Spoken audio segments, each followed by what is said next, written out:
Pasok tayo guys. So dito, solid wooden door. Tapos naka-high ceiling na rin tayo guys. Mga fluted panel tayo dito na design. 6.3 lang to guys, no? Sulit.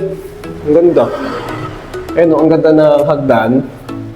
Tapos, ito yung toilet and bath dito. Ayan. Tapos, ito yung dining area nyo.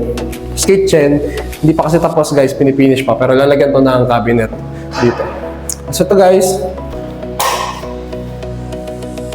pero kayo dito, kwarto sa baba.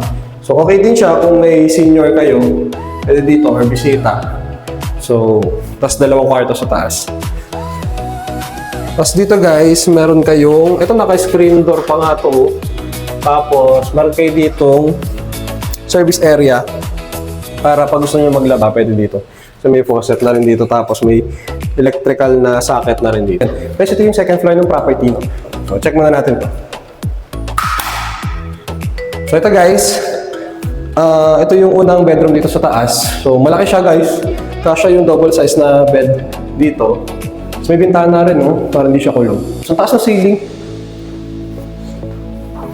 Ito yung nagustuhan ko dito kasi lahat ng room dito guys, may sariling toilet and bath. So yan, may shower na rin. Tapos sink, bidet, toilet, sama na rin.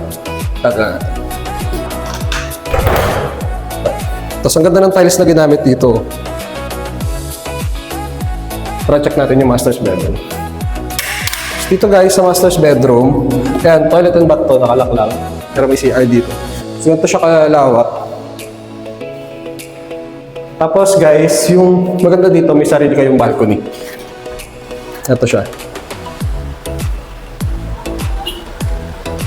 So yan. Guys, 6.3 million lang to, no? So, magpa-price increase na pag kompleto na yung townhouse. Please message me kung interesado kayong makita to in person. Nalagay ko yung number ko sa screen. Tapos lahat ng description nalagay ko sa description box below. So yun lang.